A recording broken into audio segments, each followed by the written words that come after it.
গ্রাহকরা এখন শুধু ডাঙায় নয়, পানিতে চালাতে পারবেন এমন গাড়ি বাজারে আনা হয়েছে।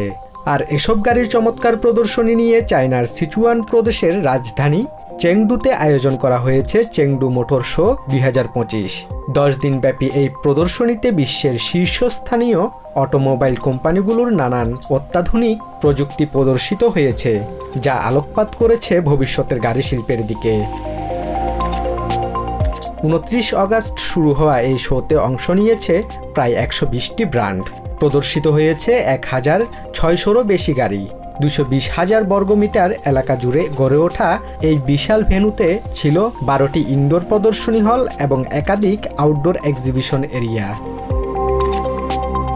চায়নার বৈদ্যুতিক গাড়ি নির্মাতা প্রতিষ্ঠানগুলো তাদের সর্বশেষ উদ্ভাবন নিয়ে হাজির হয়েছে এই মেলায়, যা দর্শনার্থী ও গ্রাহকদের মধ্যে ব্যাপক আগ্রহ সৃষ্টি করেছে।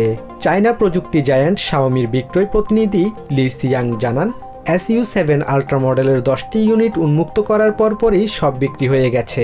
এটি শাওমির SU7 আল্ট্রা নুরবারগ্রিং এর লিমিটেড এডিশনের প্রথম পাবলিক প্রদর্শনী।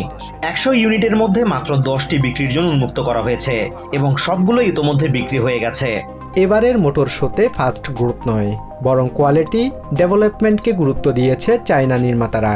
একাধিক প্রতিষ্ঠান দেখিয়েছে কিভাবে সর্বাধুনিক প্রযুক্তি ব্যবহার করে তারা নিজেদের গাড়িগুলোকে গ্রাহকদের কাছে আরও আকর্ষণীয় করে তুলছে। হ্যানোভার মিলানো ফেয়ার্স চায়না লিমিটেড এর ম্যানেজিং ডিরেক্টর গ্যারি লিউ বলেন, ভবিষ্যতে দামের লড়াইয়ের পরিবর্তে প্রতিযোগিতা হবে মানের ভিত্তিতে।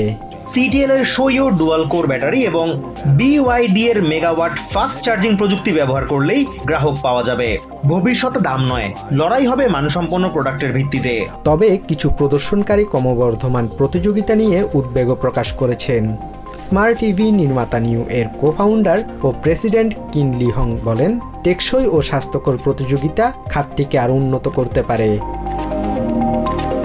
Basudebnath, TVN 24 news desk.